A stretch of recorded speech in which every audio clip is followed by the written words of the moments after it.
renovating an ancient monastery, accidentally awakens the King of Hell hidden by the Vatican. The film begins in the small village of Tropea, Italy on June 4, 1987. In the middle of a quiet night, Father Gabriel Amorth rides his Vespa to a house after receiving a request for help from a family.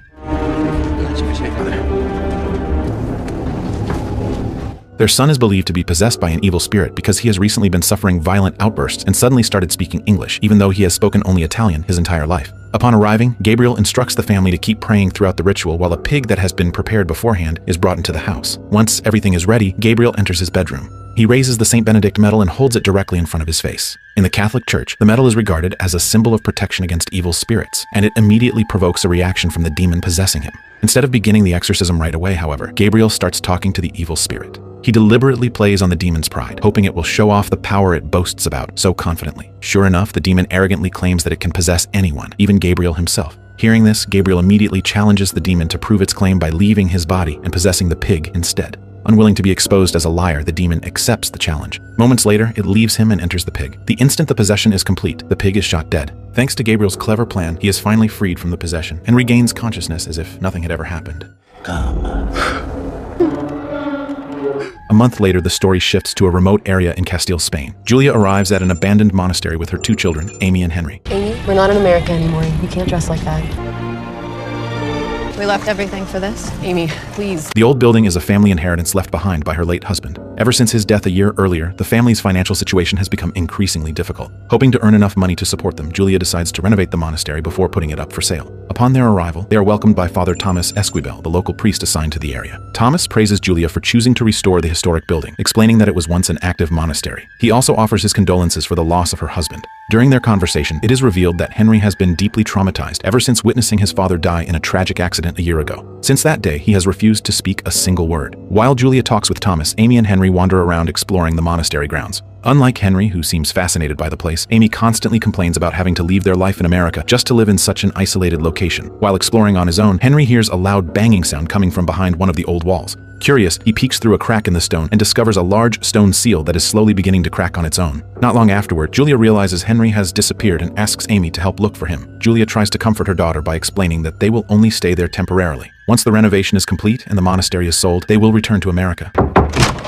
Hey, have you seen your brother? Please, I need your help. I know you don't want to be here. Yeah, no shit. Please just keep an eye on your brother. Once we fix it up and sell it, we'll go home, okay? She also reminds Amy that the monastery is the only thing her late husband left behind and their family's last hope for a better future. That is why she hopes Amy will be more understanding and continue looking after her younger brother. The following day, the story moves to the Vatican. Gabriel is summoned before the church council to explain his actions during the incident in Tropea a month earlier. Several council members question his decision to use a pig, accusing him of performing an exorcism without the approval of the local bishop. Gabriel calmly explains that what he did was never an exorcism at all. Based on his many years of experience, he says that most of the cases brought to him are actually psychological disorders rather than genuine demonic possessions. People like that need understanding, honest conversation, and sometimes even a bit of harmless theatrics to help them recover. He also points out that nearly every case he investigates ends with the person being referred to a doctor or psychiatrist, while only a small number truly involve demonic forces. After hearing his explanation, the council informs Gabriel that the Congregation for the Doctrine of the Faith has proposed abolishing the position of the Vatican's chief exorcist, the office he currently holds. Cardinal Sullivan, a young American cardinal, openly supports the proposal. In his opinion, the church should move with the times and abandon its belief in demonic possession and exorcisms. To him, the devil is not a literal being, but merely a symbol of humanity's evil nature. Gabriel calmly responds by asking that if evil does not truly exist, then what purpose has the church served all this time? Realizing the debate will never lead to an agreement, Gabriel chooses to leave the meeting. Before walking out, he reminds everyone that he was personally appointed by the Pope as the Vatican's chief exorcist. Therefore, if anyone wishes to abolish his position, they are welcome to bring their objections directly to the Pope. It's time you move past these outdated beliefs. So what you are saying is that evil does not exist? The position of chief exorcist be formally vacated. I am the chief exorcist of the Vatican. Show respect to your superior. I do! If you have a problem with me, you talk to my boss. That night, Julia is awakened by a series of mysterious banging noises echoing through the monastery. She follows the sound to Henry's room, only to find her son fast asleep with his headphones still on. After turning off the music, she quietly returns to her own room. The following morning, the renovation work resumes. While inspecting the cavity behind the wall that Henry had discovered earlier, one of the workers lights a flare for illumination. Unfortunately, the sparks accidentally ignite a pocket of trapped gas inside the chamber, triggering a small explosion. Flames instantly engulf the workers, leaving several of them with severe burns. Believing the site has become far too dangerous, the construction supervisor immediately halts the renovation and orders everyone to leave the monastery. At almost the same moment, Henry's condition suddenly takes a terrifying turn. When Amy walks into his room, she finds her younger brother convulsing violently on the bed. After remaining completely silent for nearly a year, Henry suddenly begins speaking again, warning that everyone in the house is going to die. Moments later, he starts clawing at his own face until it bleeds. Panicked, Julia rushes Henry to the hospital. However, after a thorough examination, the doctors find nothing physically wrong with him. They believe his behavior is simply the result of the severe trauma caused by losing his father a year earlier. Since they cannot identify any serious medical condition, they prescribe a sedative to be used only if Henry tries to hurt himself again. Vitals and brain functions seem to be normal. Trying to hurt himself, you can administer him these sedatives. He can recommend a good psychiatrist. Although she is still overwhelmed with confusion, Julia eventually brings Henry back to the monastery. Once they arrive, she desperately searches for someone who might be able to explain what is really happening to her son. Not long afterward, the electricity throughout the entire building suddenly goes out. Amy steps outside to check the power, while Julia stays behind with Henry in his room. At that moment, Henry slowly opens his eyes. Speaking in a voice that sounds nothing like his own, he begins saying things no child could possibly know. He even demands to be breastfed, claiming that his mother never nursed him when he was a baby. A few seconds later, the word hate appears across his stomach, as though it is being carved into his flesh by an invisible force. Then, in a booming voice, the entity controlling Henry demands that a priest be brought to him. Hearing this, Julia immediately calls Father Thomas Esquibel. Thomas does his best to remain calm as he enters Henry's room, but before he can do anything, an unseen force violently slams him across the room and throws him out of the doorway. Fucking Laughing mockingly, the demon possessing Henry declares that Thomas is not the priest it wants. Back at the Vatican, Gabriel meets with the Pope. It is obvious from his expression that the Pope has something serious on his mind. He has just received a report about a young boy believed to be possessed at San Sebastian Monastery in Castile, Spain. According to him, the monastery hides a dark secret that once brought great trouble upon the church. That is why he believes this case is far more dangerous than the ordinary possessions Gabriel usually deals with. The Pope assigns Gabriel to travel to Spain, investigate the case, and save Henry. There's a case that needs your attention. A boy in Spain. This place is giving the church problem. This boy's possession is progressing very fast. Meanwhile, he remains at the Vatican to search through ancient archives related to the history of San Sebastian Monastery, hoping to uncover clues about the evil force that has returned there. After receiving the documents concerning the case, Gabriel immediately sets off for Spain on his beloved Vespa. I've requested the abbey's records be brought to you in the library. I sense a great evil coming from there.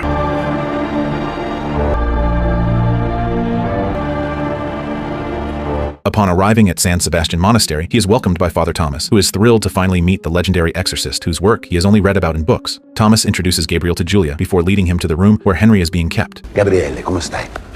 Just let me see your son. Why the church is interested in this? I just want my son to be well. So was a shot. Okay, he's upstairs. The moment Gabriel steps inside, he immediately senses that the atmosphere in the room is unlike anything he has encountered before. He begins reciting prayers in Latin as he slowly approaches Henry. Moments later, the boy opens his eyes and speaks in a deep, menacing voice. The entity possessing him mocks Gabriel and tells him to stop praying because it will accomplish nothing. As always, Gabriel does not rush into performing an exorcism. Instead, he raises the St. Benedict medal in front of Henry to observe the demon's reaction. To his surprise, the creature shows absolutely no fear of it. With complete confidence, it declares that the real reason it came into this world was to meet Gabriel. Realizing he is facing no ordinary demon, Gabriel tries to provoke it into revealing its name. During an exorcism, learning a demon's true name is one of the most effective ways to weaken its power. This time, however, the situation takes an unexpected turn. Rather than revealing its own identity, the demon claims to know everything about Gabriel's past, including the sins and painful memories he has spent years trying to bury. In an instant, Gabriel is pulled into a haunting vision of his past. He sees himself as a young soldier during World War II. As Nazi forces massacre his fellow soldiers one after another, the younger Gabriel survives only by lying motionless among their corpses and pretending to be dead until the enemy leaves.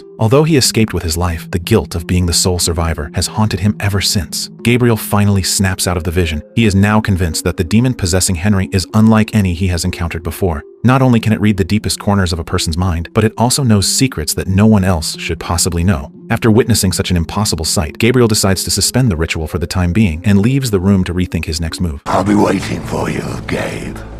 The higher the demon, the more access it can have. This demon says things that it could not know. Why is it possessing the boy? I'm going to talk to the mother. Outside, Gabriel speaks with Julia to understand why Henry became the demon's target. He explains that evil spirits usually prey on people who are emotionally vulnerable. Because of that, he wants to know exactly what happened to Henry before all these supernatural events began. Julia tells him that a year earlier, Henry had been in the car with his father during the tragic accident that took his life. Right before his eyes, his father was gruesomely killed when a sharp object pierced his head. Ever since that horrifying day, Henry has been traumatized, lost his voice, and never spoken another word. Gabriel finally understands that it was this emotional wound that allowed the demon to take control of Henry. While Gabriel is speaking with Julia, the supernatural disturbances begin targeting Amy, who is alone in her room. She hears mysterious knocking sounds that slowly lure her back toward Henry's room. When she opens the door, Henry is simply sitting there in silence, staring directly at her. Terrified, Amy quickly retreats to her own room. Before she can calm herself down, the nearby telephone suddenly rings. When she answers it, she hears the voice of her deceased father. Terrified, Amy immediately runs to find Julia and Gabriel, telling them everything she has just experienced. Seeing the supernatural disturbances growing worse, Gabriel insists that they can no longer allow the demon to control the situation. He tells Julia and Amy to ignore anything they see or hear, because it could all be nothing more than the demon's deception. After that, Gabriel asks Thomas to help prepare for the next ritual. He explains that their goal is not simply to cast the demon out, but to force it to reveal its true name. During an exorcism, knowing a demon's real name is the key to weakening its power. Gabriel also instructs Thomas to keep praying no matter what happens and never allow himself to be provoked by the demon. Before entering Henry's room, Gabriel first asks Thomas to make his confession. According to him, demons can see the sins and emotional wounds a person continues to hide, then use them to weaken their faith. That is why a priest must enter an exorcism with a clean heart, leaving the demon with no opening to exploit. What we need to do is to find out his name. This demon is very strong. Now, you must confess your sins. 8 months since my last confession. No. May Almighty God have mercy on you. A short time later, the two priests return to Henry's room. From the very beginning of the ritual, the demon immediately targets Thomas. Speaking through Henry, it constantly mocks him and tries to provoke his emotions. As Henry writhes in agony, Thomas begins to lose his focus. Feeling sorry for the boy, he unknowingly stops praying. Unclean spirit, whoever you are, I, when a minister of God, despite my unworthiness, pray. I command you, Lord, to tell me by some sign your name. Gabriel quickly reminds him that his compassion is exactly what the demon is exploiting to break their concentration. Moments later, the power suddenly goes out again, and the demon begins attacking Gabriel's mind. Rosario. Why didn't you believe me?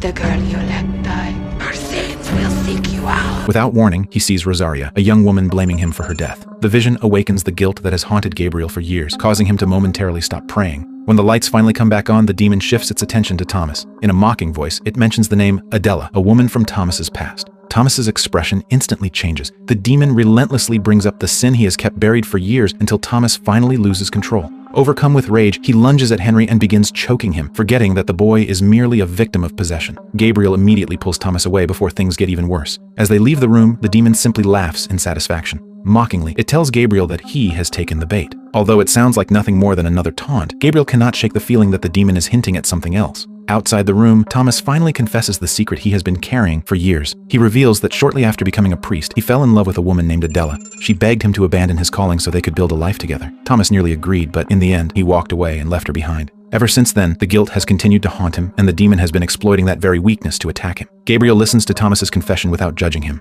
He reminds Thomas once again that demons always prey upon unresolved guilt and emotional wounds. That is why they cannot allow those feelings to consume them. Gabriel also stresses that they must discover the demon's true name as soon as possible. Until they know its identity, they will continue fighting at a disadvantage. As they continue talking, Gabriel keeps thinking about the demon's claim that he had taken the bait. He begins to suspect the demon deliberately wanted to lead him towards something. If that is true, then another secret must be hidden somewhere around the monastery. Acting on that suspicion, Gabriel asks Thomas to stay behind and protect Julia, Amy, and Henry while he investigates the monastery grounds alone. This place. His search eventually leads him to an old well not far from the courtyard. The well is tightly sealed with a heavy iron cover bearing the official seal of the Vatican, as though it was deliberately hiding something beneath it. Unable to lift the cover by himself, Gabriel ties it to his Vespa and uses the scooter to pull it open. Looking inside, he discovers rows of human skulls lining the walls of the well. The horrifying sight convinces him even more that this place has been hiding a terrible secret for centuries. Wanting to see how deep the well is, Gabriel tosses a burning piece of cloth inside. Instead of falling all the way to the bottom, however, the flames ignite the gas trapped within the well, triggering a massive burst of fire, just like the explosion that had previously injured the renovation workers. While Gabriel is outside, the demon launches another attack on those still inside the monastery. Julia suddenly senses the presence of her late husband, who gently calls her name and softly caresses her.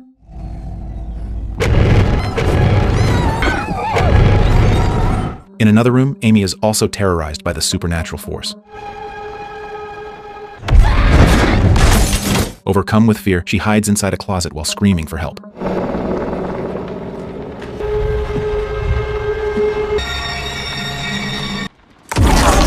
Fortunately, Gabriel returns to the monastery just in time. Hearing Julia's and Amy's desperate cries, he and Thomas immediately split up to rescue them.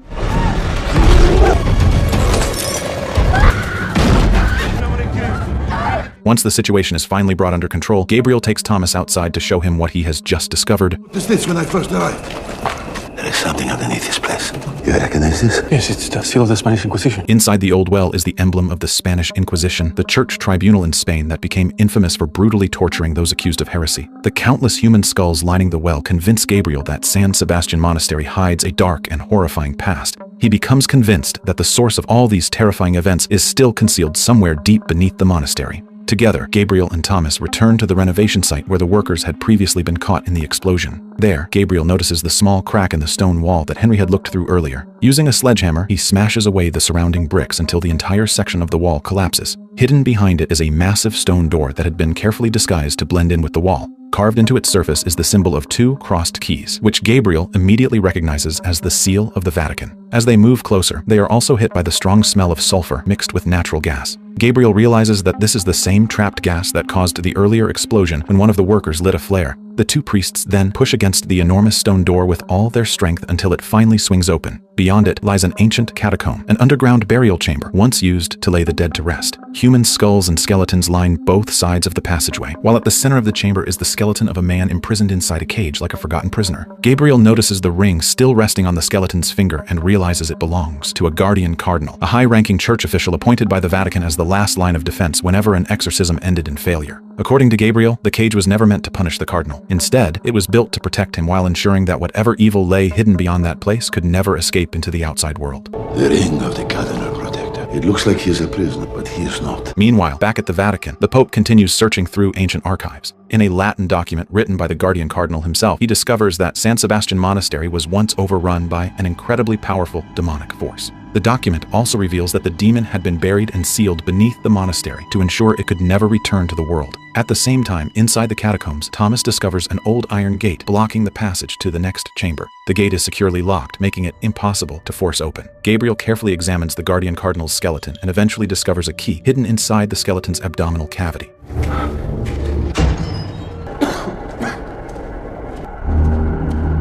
At the same time, while continuing to study the ancient document, the Pope suddenly begins struggling to breathe. As his condition rapidly worsens, he repeatedly calls out Gabriel's name, as though he somehow senses that Gabriel is facing grave danger. The Vatican attendants immediately rush him to the hospital for treatment. Gabriel. Unaware of what is happening back at the Vatican, Gabriel and Thomas continue their journey beyond the Iron Gate. The farther they venture, the hotter the passage becomes, and the air grows thick with the overwhelming smell of sulfur. Having handled hundreds of possession cases throughout his life, Gabriel knows that the scent of sulfur is almost always a sign of demonic presence. Eventually, the tunnel opens into a much larger chamber. Gabriel quickly realizes that they have reached the very bottom of the old well. At the far end of the room stands a stone throne occupied by the skeleton of a friar, still dressed in his robes. Although his body has long since decayed into bones, he remains seated upright as if he had faithfully guarded the place until his final breath. Resting on his lap is an old journal that has somehow remained perfectly intact. Gabriel immediately picks it up and begins reading. From its contents, they discover that the skeleton belongs to Friar Diogata, one of the most respected exorcists of his time. Diogata's final journal entry recounts an exorcism he performed in 1475 on a possessed friar. During the ritual, however, the demon repeatedly jumped from one host to another. Gabriel immediately realizes they are dealing with a demon capable of possessing multiple people at the same time, an ability possessed only by exceptionally powerful demons. The exorcism ultimately failed, and Diogata himself became the demon's next victim after it took control of his body. As Gabriel continues reading the journal, he finally understands why the Vatican has kept everything that happened at San Sebastian Monastery hidden for centuries. After possessing Diogata, the demon used the friar's influence to convince Queen Isabella to establish the Spanish Inquisition. From that moment on, the countless acts of torture and cruelty carried out in the name of God were actually part of the demon's plan. Gabriel realizes that the church has always known the truth, but chose to bury it along with every secret hidden beneath San Sebastian Monastery. After hearing Gabriel's explanation, Thomas finally concludes that Julia's family unknowingly released the demon during the monastery's renovation, freeing the evil that had been imprisoned there for centuries. You're getting closer to hell. The gases and the sulfur is getting stronger. The friar, Diogata. The construction work must have freed the demon. The church covered it up. They buried the truth here. Meanwhile, Julia wakes up and realizes that Amy is no longer beside her. Fearing something terrible has happened, she quickly grabs the sedative injection and rushes toward Henry's room.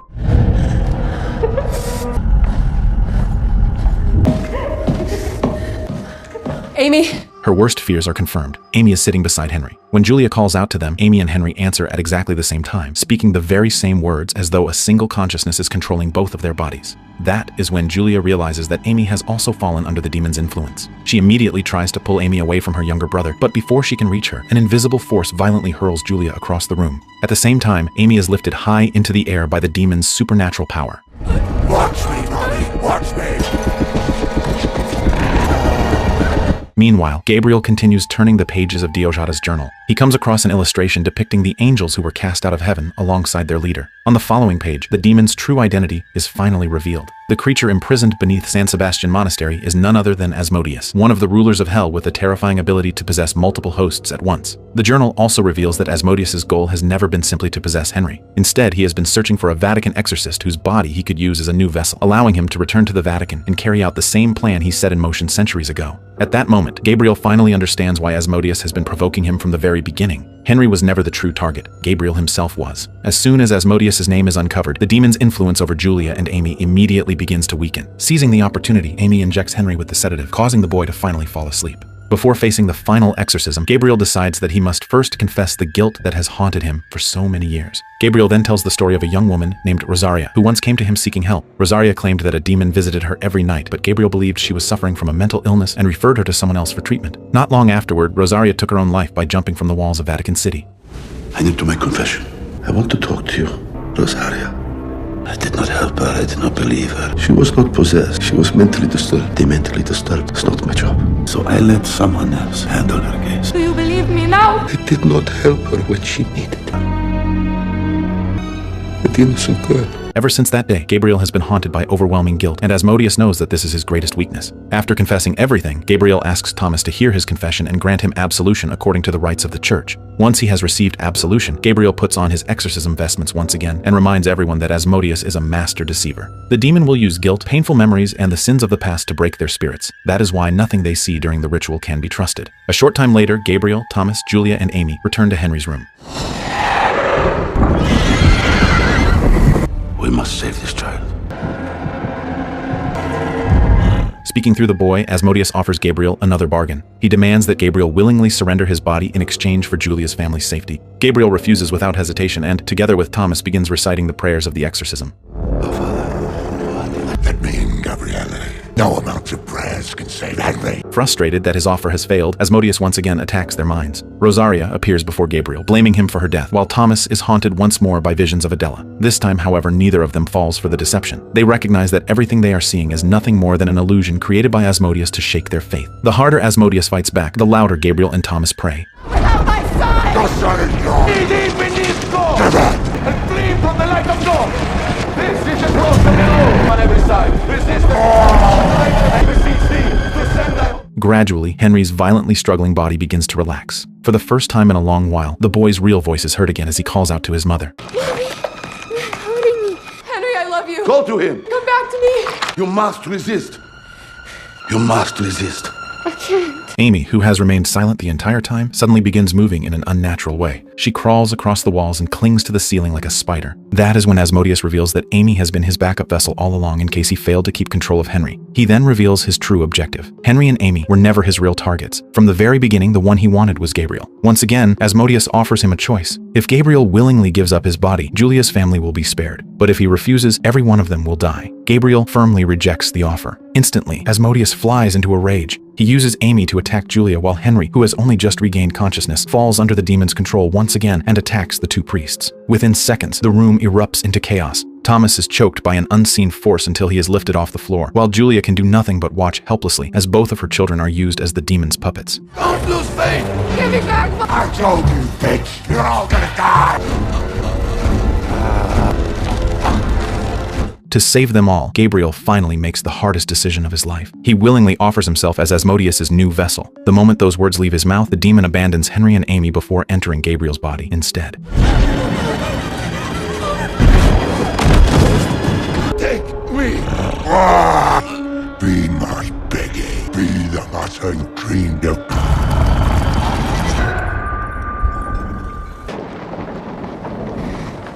Oh, Henry, you came back to me. With the little control he has left, Gabriel quickly hands the crucifix he is holding to Thomas. He tells Thomas to take Julia, Amy, and Henry out of the monastery because the next battle will be between him and Asmodeus alone. Thomas initially refuses to leave Gabriel behind, but as Gabriel's condition rapidly deteriorates, he has no choice but to escort Julia and her children outside to the car. Meanwhile, Gabriel fights with every ounce of his strength to keep Asmodeus from completely taking over his mind. He tries to end his own life, but every attempt is stopped by Asmodeus, who repeatedly seizes control of his body. Refusing to give up, Gabriel runs into the underground passage until he reaches the bottom of the sulfur-filled well.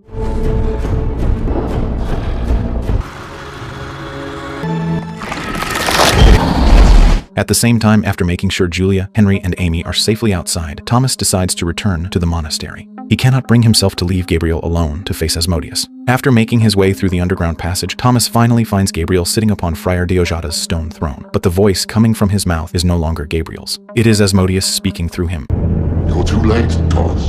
Listen to me. Fight it. Just in your head. He's gone, your friend. Gone. I know you're here, Gabriel. Pray with me. The demon claims that Gabriel is gone and that the body now belongs entirely to him. He even tells Thomas to leave, insisting that everything is already over. Thomas refuses to believe him. He is convinced that Gabriel is still fighting from within his own mind. Clutching the crucifix tightly, Thomas continues reciting the prayers of exorcism while repeatedly calling Gabriel's name. In the name of the spotless Lamb. Little by little, Thomas's voice awakens Gabriel's consciousness, allowing him to fight back from within his own body. Realizing that Gabriel has not been fully consumed, Asmodeus resorts to one final deception. Rosaria appears once again, blaming Gabriel for her death, while Thomas is once again haunted by visions of Adela. This time, however, neither of them is deceived. They understand that everything before their eyes is nothing more than an illusion created by Asmodeus to destroy their faith. As they continue praying without stopping, Gabriel and Thomas finally succeed in driving Asmodeus out of Gabriel's body. The demon is forced backward toward the bottom of the well, where it is finally consumed by the massive flames erupting from deep beneath the earth. Asmodeus's screams echo throughout the underground tunnels before disappearing forever into the blazing fire. After spreading terror for centuries, the ruler of hell is finally defeated. Bless you, Thomas.